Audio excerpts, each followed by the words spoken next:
hari ukuntu usinda ubusore ukumva wabyimbye wigize umwami udakorwaho na buri muntu wese, wigize igihangange wumva urenze wica nka se umuyapanya ugakiza nka roho mutagatifu, nguri untouchable bro, ibeshye se ufatirwe mu cyaha.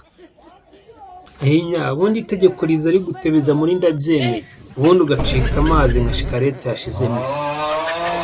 Wari wabona ukuntu umupasiteri abatiza umuntu, niko itegeko rigucubya ugaca bugufi ukamera nk'uwo bateye denke ku mutwe.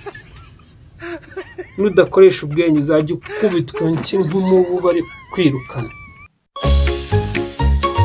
Abaturanyi batanu series. Hari igipeti cy'amabinga wagira ngo cyonse umunyu mwinshi kigize icyamamare, gitambuka nk'ikiri kumodaringira kuri red carpet nka superstar, aho gikandagiye hose cyasiga umutingito. Bakiroze guhora kigendagenda nk'umuyaga wa serwakira, aho kigeze n'ikihamara kabiri. Ibyo kihasanze gisiga kibizambije byose, ubundi kikimanukira kigafata pose y'akamwenyu k'umuriro gisize cyashumitse. Wagira ngo hari brand deal cyagiranye n'abasekuza bagisigiye nk'ivanguramuryango, byakibanye nk'icyorezo muri rubanda. Nudakoresha ubwenge uzajya ukubitwa nk'umubu bari kwirukana. Wari wajya kugurira ikintu umuntu ufite gahunda yihutirwa, ubundi akabanza akaryongora akayavuga we, ubundi wanamuciye isi kuri kwihuta akakureba akamwenyura akakwirengagiza akongera akaryongora, ubundi kamera igahita izamuka, tugini turi muri wowe tugahita dukorana inama y'igitaraganya, ati muhenere n'ubundi atazongera n'ubutaha.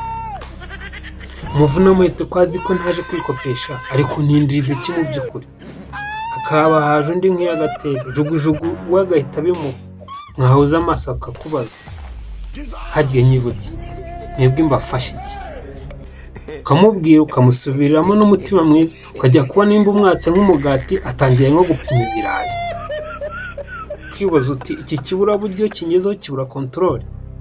Nudakoresha ubwenge uzajya ukubitwa nk'umubu bari kwirukana. Baze bakubwiye ngo mara ukwezi utiyogoshesha, ejo mu gitondo bakaguturumbura mu buriri, igitaraganya ishishi itabona, utiboroshe, utakarabye no mu maso, nta na kimwe wemerewe gukora umubiri wawe, ugahita bakubwira ngo ujya guhura na sheri wawe. Icyo nzi cyo na bamwe mujya musezeranywa n'utugagi bahita bababa minsi b'ijoro. None nkwibariza, urumva waba uri gusa n'iki? Ese iyo date wayijyaho usa nk'agatorume twe tuzi yuko uri ikizungereza imbere ya kamera, ubundi akaguhitishamo ibintu bibiri, urabyemera ujye kuri iyo date baguha ikintu kimwe wifuza kurusha ibintu byose, cyangwa se ubyihorere ubure sheri wawe? Wahitamo iki? Nudakoresha ubwenge uzajya ukubitwa nk'umubu bari kwirukana. Mureke mbabwiye ntimugasaragurike mu gihe mubona ibiteye ifembo yo kubirya birabagirana, ariko wowe ntacyo ufite mu mufuka cyangwa utanafite ubushobozi bwo kubigira ibyawe.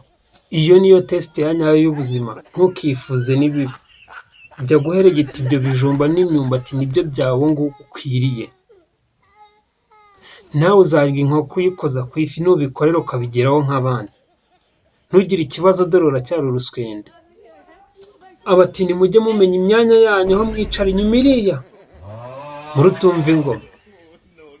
Nudakoresha ubwenge uzajya ukubitwa nk'umubu bari kwirukana. Hari ukuntu umuntu ahora abuhigisha uruhini, akugabaho ibitero nk'iby'intagondwa z'inkazi. Iyo yumva atazi ibyo mugiyemo arirara ku ibaba kugira ngo atohoze amakuru yuzuye, kugira ngo misiyo ye izagerweho 100%. Ashaka kunsundura mu mpinga y'umusozi, ubundi wabibona ukamuragiza Imana, hejo ukajya kubona bamugushize mu nshingano ngo muyobore. None se mwari muzi ko inzira yo kuba umuyobozi itangirira mu gusundurwa ku mpinga y'umusozi? Erega Imana ibiri kugutegura position, ariko njye iri kunkorera promotion. Nudakoresha ubwenge uzajya ukubitwa nk'umubu bari kwirukana. Uzi impamvu abakeneye babatumira mu bukwe? Ni ukugira ngo bazakoma amashyi y'urufaya bavuze n'impundu nk'umushonji koko. uzi icyo ari guhatanira, ari buze guhembwa mu kanya none ko nta ntwererano aba yaratanze, nta n'igitekerezo yatanze usibye kwicara nyine akumva imipangu y'ubukwe bahavugiye, nta kindi akanywa agafanta agataha. Rimwe na rimwe hari n'abamwishisha batazagira agashyari akabahumanya. Umukene asarira ku buriri bwe bushaje, yazagira akenge akabutekererezaho imishinga myiza ejo uzamuteza imbere. Nudakoresha ubwenge uzakubitwa inshyi nk'umubu bari kwirukana.